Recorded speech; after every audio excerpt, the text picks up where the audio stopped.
Welcome back, everybody. This is Jonathan Schrantz, and in part 2 here of our series, we are yet again going through a lot of the beginner openings, and I'm just kind of trying to highlight a lot of the basic strategies and plans and the different variations that might go into this e4, e5 opening. If you haven't seen part 1, in part 1 we did discuss what happens if black defends with a pawn, so both of these moves were covered, and we're now going to move on to the very serious stuff, knight to c6. So this is the primary way that black is going to react when we get e4, e5, knight f3 on the board. Knight to c6 is a very good move. With the knight, you are defending the pawn and developing a piece, and unlike d6, this bishop still has a future to potentially get out of the pawn chain if they so choose. And here white can choose from a lot of different options here. The main one at the top level is actually bishop to b5. This is surprisingly uncommon at the beginner level, where I would recommend that most people do stick to bishop to c4. Another very valid move here is pawn to d4, but bishop to c5. I can't talk. Bishop to c4 is a very good move, not only at the professional level, but for beginners as well. And I would definitely recommend this one because it does give you a lot of opportunity to improve. There's a lot of different lines that as you kind of go through your chess career, if you're trying out different openings, bishop to c4 actually gives you a lot of room to change the way that you play throughout time here. And against this, black actually has two main responses. Bishop to c5, developing a bishop, and knight to f6. I think knight to f6 is the most principled move, right? We're going to be developing our knight, where it exerts pressure on the center and is also just a very natural move. The reason some people don't like to play this move is that there's actually a very tactical variation now available to white, which we'll get into in a moment. There's actually 4 moves that I want to discuss in this position, so we're going to get kind of serious and kind of theoretical in this one. The main move is actually pawn to d3. Here, cementing the pawns together actually does make a lot of sense to make this chain now that the bishop is out of the pawn structure. So in contrast to the Philidor defense, here pawn to d3 actually makes quite a lot of sense now that the bishop's on c4. The other moves that I want to look at real briefly are pawn to d4. This is kind of my style, so I do need to mention a move like pawn to d4 in this course. And the one move that I do want to advise you to stay away from is actually this move, knight to c3. This is very, very common at the beginner level, and this allows what is called the fork trick. So this would be an excellent move, and probably if you're a beginner, you'll get this position and you'll have tremendous success with white because black isn't going to punish it until you get to a higher level. But the one trick that black has, this would obviously be awesome for white, except for the fact that now black can play knight takes e4. And this is a very cool trick. The idea is that after we recapture the knight, black will win material back with the move pawn to d5. And so now it becomes clear white can move one of the pieces and you're going to lose one of the other ones. And it just so turns out that this actually does work out in black's favor. If you do find yourself in this position, the best that white should do, there's a couple moves that have been tried, and there's some tricky stuff that maybe you can do. But the objectively best move that you can play in this position is bishop to d3, where after this capture, your bishop at least gets to an active diagonal here. It's not really the ideal diagonal because it could potentially get harassed in the future. Like f5 could be coming to try to trap your bishop later. But it sets up a little threat of capturing this knight and then capturing here, kind of forcing black to go here. And this position actually should be around equal. So it's not horrible. You could play this way and just kind of, if your opponent does go for this, just know that in this position, you need to play bishop to d3 and just recapture with your bishop. And a lot of times you might even win a pawn. Like if here, I think a lot of the times you might actually be able to just snag a pawn. Who knows? But another very tempting option for everybody, another mistake that you see quite a lot is, okay, when they capture here, we put our knight on c3. When they capture on e4, we realize, okay, if I take back, they're going to play d5. If white gets too clever, they actually get a very bad position after bishop takes f7. This may look appealing because, after all, the king is now running away, and we do get the piece back. But if you do see in the database, this scores tremendously well for black. And I actually had one student who actually refused to avoid this. I had a student that just said, you know what, this keeps working. I keep putting the knight on c3. It works so well. And maybe she was right. Maybe it was best not to ever deviate because she kept winning with it. But at one point I did actually make her watch some of the games of this guy, Afro Mayev, who's actually had this position somehow remarkably 6 times as black. In all of those games, he played the move pawn to d5. And again, this may look a little bit dangerous, right? It looks like, oh yeah, we've forced black back. Black is stuck in the corner. Black can't castle. But in reality, this knight is actually really easy to be removed. You know, h6 comes up next, and black has tremendous control of the center. It's actually not going to be that hard to get the black king to safety, especially because this diagonal that is wide open is not so easy for white to exploit. There's, for example, no light squared bishop on this diagonal, and maybe one day a queen could get to b3, but even then, after you kick this knight away, it's going to be very, very easy to defend the center against any sort of threats on this diagonal. And black plays h6, moves the bishop out, and he can get his king out, he can get his pieces out into the game pretty quickly. This actually should be very good for black. But that's just one little trick to know. So I would advise against knight to c3 here, but yeah, honestly, if you do play it against beginners, probably it'll work out really well. That being said, I do want to focus first of all on the serious line, and then we'll come back and we'll look at sort of the aggressive lines, especially for tactical players. This is what you might want to focus on. The serious line, this is what the pros do. A lot of higher rated players might be yawning a little bit, thinking this is a little bit boring. It's going to be a long positional struggle where both sides now need to come up with a lot of plans. We're not going to be able to get into everything, but the main ideas here is, if you do look at the database, there are 3 main moves. Bishop to e7, just with castling coming up next. Bishop to c5, getting out of the pawn chain, also makes a lot of sense. And even this move, pawn to h6, which at a beginner level you actually may see quite a lot. The pawn very often goes to h6. I think when good players are playing it, they also have the idea of playing like g6, bishop g7, and castling, which might not be on the beginner radar. But what can happen in these kinds of positions is one of the basic things that happens in a lot of openings. If we play some not so good moves here, let's just play some, let's just play some random moves here. In a position like this, what black is really worried about is that this knight may be pinned. And after it's pinned, if it gets attacked a second time, this almost always works out to be good for the player that has the piece under the pin and gets to attack it again with a knight. And this is the kind of thing that can happen to both players. So a lot of the times in these openings, it can actually happen to both players. Let's not play c3 because I've accidentally prevented this from ever happening. And that also allows it. But for example, if we just castle, it can happen as black. I'm struggling to fall for it at every turn here. But there you have it. Something like this ends up being very good, where on the next turn, black will be able to decide if they want to capture or just keep the pressure there.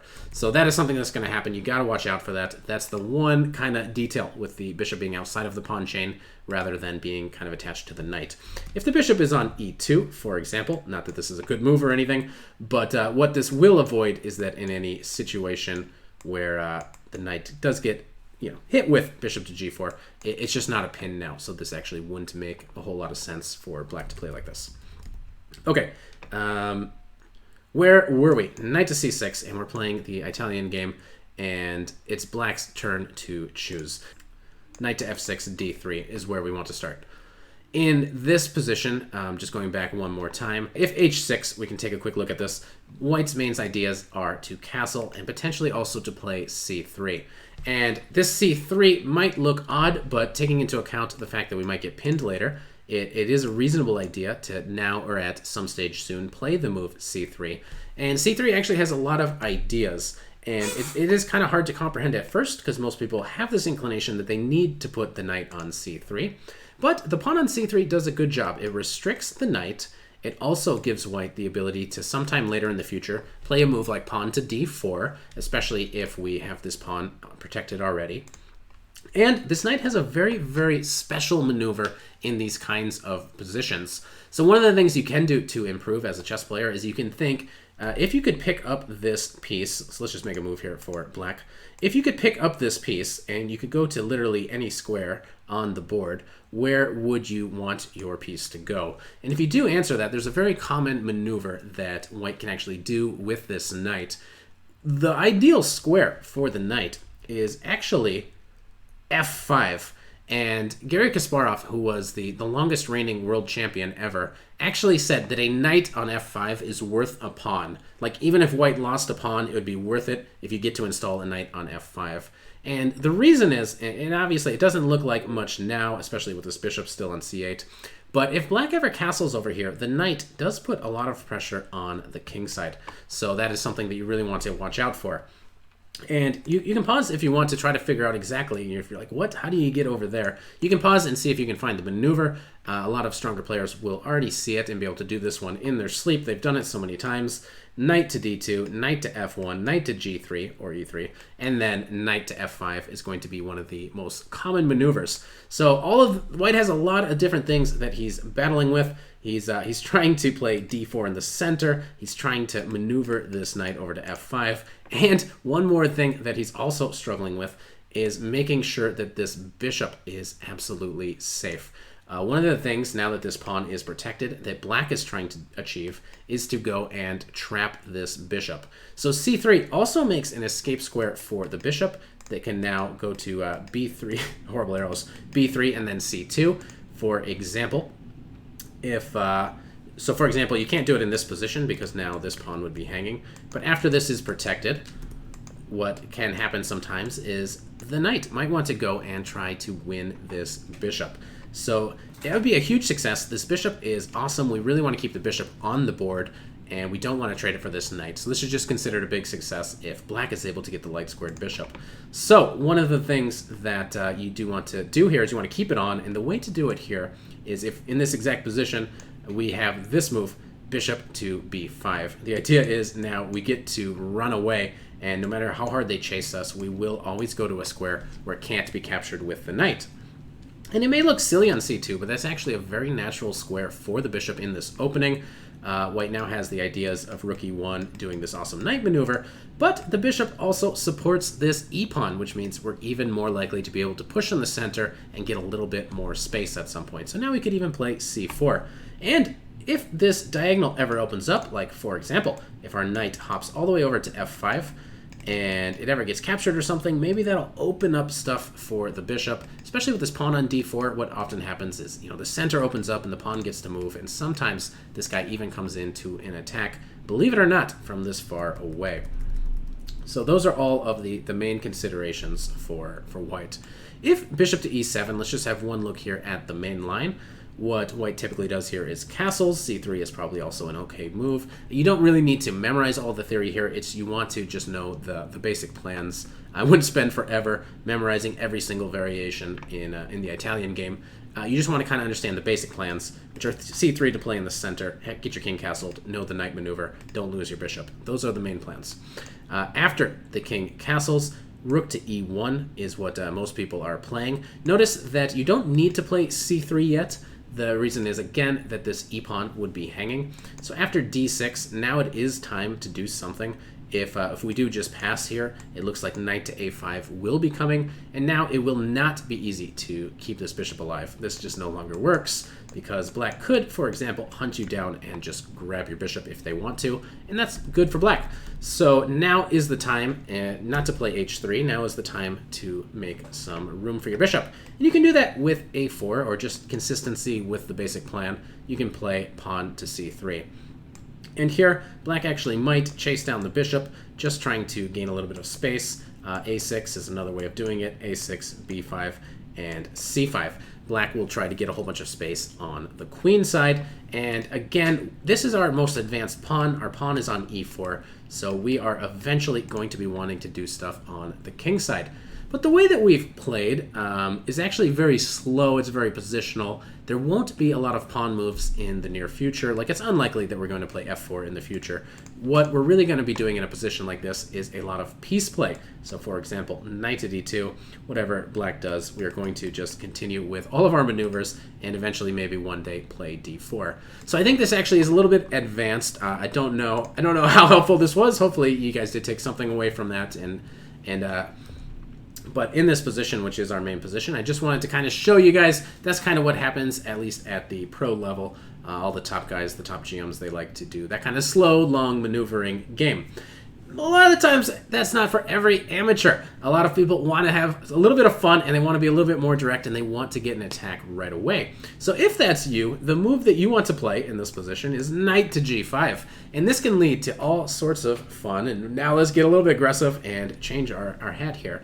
This immediately asks a question on f7, and so many times I've seen people just fail to find the right way of defending it. There's really only one move here. Don't talk about bishop to c5, strong players. We're not talking about it. Queen to e7, for some weird reason, is what a lot of people choose in this position. And this is a really bad move. You can take either way. The queen doesn't really defend the f-pawn. The strongest way of doing it is actually to take with the bishop. This forces the king back. And now after we drop our bishop back to safety, we're actually threatening this nasty fork. And the queen never really helps. You're not going to trade the queen for 2 pieces here. The queen's worth 9. The pieces are worth 3 each, so you don't want to trade 9 for 6. The only way to do it, and some players will manage to find it, the way to block here is pawn to d5. The idea being now, you're actually sacrificing a pawn, but there's yet another trap here. So black all the time will fall in for this one. Okay, maybe like one good player has ever done this on purpose, but it's not really to be recommended. This allows the fried liver attack, which happens after knight takes f7. After the king takes, like, what is the point of this? You just blundered a knight.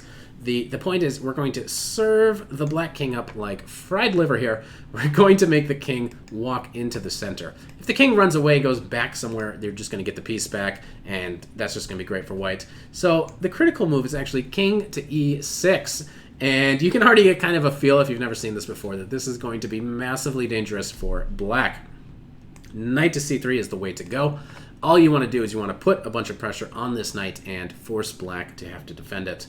Now, black will have to choose between 2 different moves. The only ways of defending it is to move the knight. Once you move the knight to one of these squares, you also are trying to get c6. Black is just trying to hold on.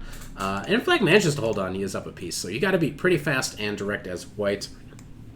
I think this one is wrong. You can castle. You also very possibly might be able to play a move like d4. In all of these positions, the idea is just to open everything up. One really interesting line is after it takes, you can even sack a piece like this. Stuff like this happens in a lot of these lines, where now there's just huge pressure and there's open files. I would not want to try to survive this as black here. And another very interesting line, I think the best way of doing it is knight to b4. This does seem a little bit loose, and white can obviously just get a good position by castling. The pawn's not really attacked because, if you take this, you're undefending the knight over here, so we're going to be able to grab this guy, or even with a knight, for example. Probably with the bishop because our rook is hanging. This kinds of stuff will happen all the time. There's this very interesting Shirov game. Alexei Shirov, 2700 rated GM, played the move pawn to h3 here. This actually might be the refutation of this opening. Maybe this is the way that white should play here. And his idea was, after this, king d1 gives up a whole entire rook, but after this, the black king actually ends up getting into a lot of danger. So you can see there's a lot of fun that can be had in this kind of opening after knight to f6, knight to g5. Black doesn't have to go for that. Another complicated way, if they know even a little bit more theory your opponents do, after you take here, they can play this move, knight to a5. This turns it into a pawn sacrifice. After bishop to b5, most players are going to play c6. If they do go here, trying to defend queen e2, with pressure here, defending this thing, gives you enough time to also eventually defend your pawn if you want to.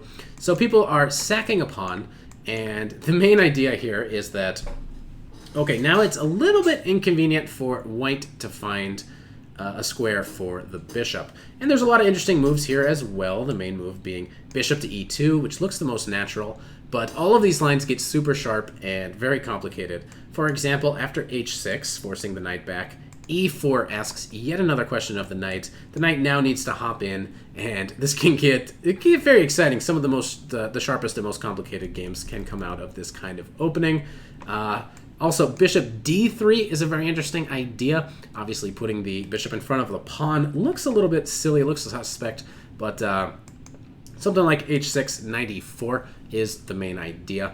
where black would not want to trade. He'd want to play like knight to here. Maybe the knight's going here. White's still up a pawn, but he does have a little bit of miscoordination. So it should objectively be good for the guy with a pawn, but yeah, it's definitely not easy to play all of these positions.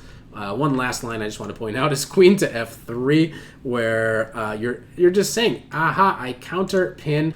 What's funny is, I mean, they can just play here. What's interesting is I think they can actually just go here and sack. This is also an interesting line. And you play like here, and the queen needs to run away. And it all gets sharp. It all gets crazy. It all gets complicated. But those are the two main differences between the options here that are available for white after knight to f6, the most logical move. I would be remiss if I didn't point out my absolute favorite as well, which is pawn to d4, which has a sneaky idea. We won't go too much into it of I am always trying to play the Nakhmanson Gambit. So yeah, we'll get into it. This can get very crazy. You know, sacking two pieces like this. I only bring it up very quickly just to let you know that so many people do fall for something like this, where white brings in all the pieces. And this is kind of one way to play if you're also trying to crush people. So there are a lot of aggressive options available to white in this position. d3 if you want a nice, slow, solid game, and knight g5 if you want something aggressive, or even d4. Why not? It's a fun one. Yet again, maybe stay away from knight to c3 due to the fork trick. Okay, but one last thing. A lot of players with the black pieces, they know about all this nonsense. They know about the shenanigans. They say, if I play here, maybe you'll go here, maybe you'll go here. I don't want to allow any of that. The way that they stop it is with the move bishop to c5. And here again, we won't be able to get into everything, but the game will go relatively the same if you play a move like d3 or you just get castled. You can follow a lot of the same plans as you would in the other positions. But there are some other interesting options. Just to point out briefly, there's this Evans Gambit is one of the interesting ways of playing. Not that I'd recommend playing a Gambit unless you have a lot of experience here, but there's like 4 different bishop moves. But the idea is to basically sacrifice, bring the queen here, and try to get an aggressive attack right away. More principled in this position is to play the move c3. And the idea is often to play d4. After knight to f6, d3 is also very common. We're going to get something very similar where white's going to do the same main plans. Here, the bishop does need to start running away. a6 is a clever move because it takes away this square. If, for example, white just kind of ignores what's going on, at some point, maybe knight to a5 will be able to pick up this bishop. But it's the same plans. This bishop will maneuver back to b3, back to c2 if necessary. The knights will come in. The rook will go to e1. The knight's going to start hopping around. White's going to be trying to play d4. Hopefully this isn't going too terribly quick, but just to give you guys kind of an overview of what it might look like. Here is the absolute main line in this position. Rook to e1.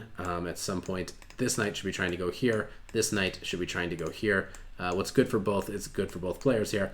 Try to get rid of this bishop. Something like this is a line that you might see quite a bit. g6 to keep the knight out of some of these squares here. It is sort of a very nice professional way. At the top level, you might see something like that. However, there's also just one last line I want to look at here, and that's this very crazy move, pawn to d4. Here now, the idea is we're sacrificing yet again. So all the time, white gets to kind of choose if they want to play aggressive and sacrifice or not. e5 is a move, but most people are going to capture. Then this check will be given in, will be tossed in so that black has time to capture here. This is obviously the main move. I will point out that in this position, if it lets me go back, I can't go back. What is going on here? I can't go back. In this position, knight to c3, and even maybe don't tell anybody about the secret. King to f1. There's a lot of crazy stuff, but there's all sorts of tricks and traps in this line as well. But yeah, this is certainly a very interesting way of playing the game. But yeah, I think that will actually kind of do it for our coverage. We kind of got carried away there at the end, but you get to kind of choose once more time, just heading back to our main position here. White should choose if they want the slow, solid game where they're going to maneuver the pieces, or you can consider maybe getting a little bit aggressive with knight to g5. There's d4 stuff, and there's always plans of just trying to play like c3 and d4, even if this pawn is not yet protected. So yeah, a lot of crazy stuff can happen. But in a nutshell, that's the Italian game. That's where we're going to stop it here. In part 3, we're actually going to be taking a look at one more option for black, and that is the Petroff defense, this counter-attacking move, knight to f6. What do you do if you attack them and they just decide to ignore and attack you? We will talk about that next time, so please make sure that you subscribe to the channel so that you're ready and you know when the next guide does come out.